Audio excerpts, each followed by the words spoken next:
اعوذ باللہ من الشیطان الرجیم بسم اللہ الرحمن الرحیم جی قدرمنو کتون کو بلدیاتی انتخاباتو دویمه مرحله کې چې کوم نن کوز در هم شامل دی او نن دلته کې چونکې د پی ټی آی چې کوم د تحصیل دنځي د پاره د دفتر پرانیسته ده نو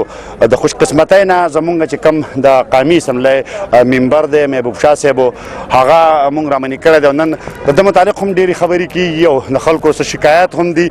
نو په هغه حواله باندې د ده سره دغه خبرې کوو چې لکه ستاسو دپاره د کتونکو دپاره او زمونږ دپاره او د اورېدونکو لپاره چې کوم دی نو لکه د هغې سپینوالی وشي محبوب شاه صاحب زه تا ته هرکلی ویم او نن د پی ټی آی د دلته کې د تحصیل په سطح باندې چې کوم دفتر دی د هغې پرانیسته ده څنګه چې تاسو ته پته ده چې لکه ستاسو ورور چې کوم دی نو هغه ولاړ دی د تحصیل چیرمنشپ دپاره او د هغې ریکمنډیشن تاسو هم کړی دی او د صوبایي اسمبلی ممبر هغه هم کړی دی په دغې باندې د پارټۍ د څو ورکرانو اعتراض هم و او مطلب دا چې څه خو بیا هغې واپس خپل کاغذونه واخیسته خو څه خلک چې کوم دی نو هغه اوس هم په میدان کې دي نو د دغې نامزدګۍ په حواله باندې ستاسو څه کلیرنس دی څه صفایي ده او هغه چې کوم خلک په میدان کې د هغې په حواله بسم الله الرحمن الرحیم اسرار خان تاسو ډیره شکریا ډیره مننه نن چونکې زموږ د دفتر افتتاح ده او افتتاح داسې ده چې موږ خالي ممبران راغوښتي دي چې کوم زموږ د وي سي چې کوم ممبران دي کیسان یوتو جرنل د خواتینو مناسب هغه ممبران دي هغه راغلي او هغو ته موږ ووټر لیسټ هغو ته جنډې هغو ته فلیکسونه دا به انشاءالله نن موږ ورکوو او باقاعده به نن زموږ د آغاز شروع کېږي د کمپین نن به زموږ آغاز شروع کېږي انشاءالله د کمپین او انشاءالله چې دا به تاسو وینئ چې څنګه په 2018 کې پاکستان تحریک انصاف په بار اکثر سره کامیاب شوی انشاءالله دا به 31 مارچ باندې انشاءالله داسې کامیابېږي ستاسو ورور چې کوم دی فیروز شاه خان هغه د تحصیل چیرمنشپ دپاره ولاړ دی په هغې باندې د پارټۍ کې دننه چې کوم دی د هغه په نامزدګۍ باندې ډېر زیات اعتراضونه و په تاسو باندې هم و نو په دغه حواله باندې خو خیر په مختلفو وختونو کې تاسو کېدای شي چې څه صفایي پرې وړاندې کړي خو زه درنه یو ځلې بیا دغه تپوس کوم چېرې اصل پوزیشن څه و اسرار خان زموږ چونکې زما ورور چې دی نو هغه په دې علاقه کې ورک کړی دی پارټۍ کې هغه به 4 کاله کې هغه ښه باقاعده ورک کړی دی 15 کاله کې هغه هر ګوټ رسېدلی دی د پارټۍ دا فیصله وه هغو باقاعده سروې کړې وه په هغه سروې په طریقه باندې دا ټکټ هغه ته میلاو شوی دی چې یاره زموږ دپاره کم وینینګ کینډیډیټ وي نو هغه فیروز شاه دی هغه زما په ورور په وجه نه دی میلاو شوی موږ چې کم کسان ریکمنډ کړي وو هغې کې زموږ معین خان هم موږ 3 کسانو دلته ریکمنډ کړي وو او ټول ته زموږ نومونه لیکلي وو نو هغه داسې لکه چې موږ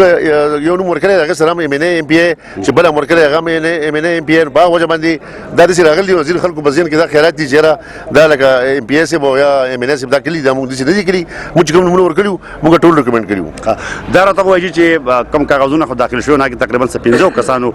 نورو هم لکه د پارټۍ ورکرانو او هغې ځان ته نظریاتي کارکنانو هغې کاغذونه داخل کړي وو په هغې کې خو تقریبا غلام حسین اول خان او مطلب دا چې قمر زمان خان خپل کاغذونه واپس واخیستل د هغې سره کېدای شي تاسو سره مذاکرات کړي خو یو کس فاروق خان چې کوم دی نو هغه اوس هم په میدان کې دی او هغه د الیکشن د کنټسټ کولو فیصله کړې ده نو آیا تاسو هغه پسې ورغلي نه یو که ضرورت نه محسوس وی او دغه تاسو په کوم نظر ګورئ دا خو جمهوریت دی جمهوریت کې چې کوم دی زموږ سره کم ملګري وو هغه زموږ دپاره ډېر قابل قدر وو موږ باقاعده هغو ته افر هم وکړو که بھائی تاسو خفه یې زموږ سره چې کم ملګري وو نو هغو ته موږ چې تاسو خفه یې بھائی دا ټکټ تاسو والی او هغو په خوشحالۍ سره هغو د ټکټ هغوی تاسو ټکټ راوړی دی او موږ ستاسو سره شانه بشانه ولاړ یو او بالکل موږ خپل کمپین چلو او هغه زموږ سره د پاکستان تحریک انصاف سره ولاړ دي هغه د بیټ ملګري دي او د بیټ سره ولاړ دي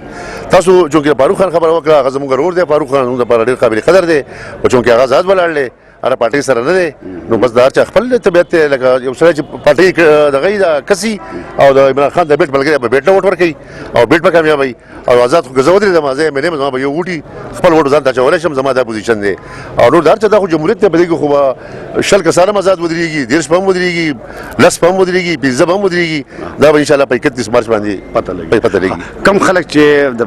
لکه ستاسو نه خفه دی مطلب چې پی ټی آی کې دی او خفه دی د هغې سره ستاسو رابطې شته بالکل چې زموږ چې کوم ملګري خفه دي او زموږ دپاره قابل قدر دي موږ به د هغو کور ته هم ځو موږ به یې نواتې هم کوو او انشاءالله موږ به هغه راضي کوو او به تحریک انصاف ته ووټ ورکوي قوم دا څه پیغام ورکول غواړي الیکشن دپاره هم او بحیثیت ایم این اے د دې علاقې تاسو داسې څه مطلب چې کردار د قسم کړي دي د خلکو لپاره انشاءالله چې زما د بحیثیت ایم این اے په دې لوی ارجل کې ما د ان 6 کې د 1 ارب 36 کروڑ په ګیس منظور کړی دی دا کارونه هم وکړل د هغې نه علاوه موږ ډیولپمنټ کارونه هم ډېر شی کړي دي د بجلی په مت کې د روډونو په مت کې د لارو په مت کې او ان شاء الله ښه کافي کارونه هم کړي او زه دا وایم زموږ ام پی ایس وو زموږ شفیع الله خان زموږ اعظم خان زموږ ملک لیاقت او زموږ چې څومره ام پی ایس په دیر کې هم دي نو دومره کارونه ریکارډ کارونه شوي دي چې دا تیر شوي حکومتونو دا اویا کاله او زموږ د 15 کاله ان شاء الله دا موږ دوی ته ثابتو او دا چونکې تاسو هم صافیان دي تاسو هم دې تجزیه وکړئ چې څومره کارونه په دې دیر کې په دې حکومت کې وشو او په دې مخکې څه شوي دي څه پیغام ورکول غواړئ؟ زه دا پیغام ورکول غواړم چې ان شاء الله عوامو ته چې سبا به زموږ خان صاحب راځي 12 بجې به راځي تیمرګرې ته او زما د لوی دیر عوامو ته ټول ته دا درخواست دی چې سبا به موږ 9 بجې ان شاء الله دې ځای نه وځو په قافله کې او موږ وځو تیمرګرې ته کوم چې پخوانۍ جلسه هغه ځای کړې وه ریسټ هاوس کې او ان شاء الله هغه جلسه به د 2018 ریکارډ ان شاء الله ماته دې جلسه به هلته کېږي د خیر سره ډېره مننه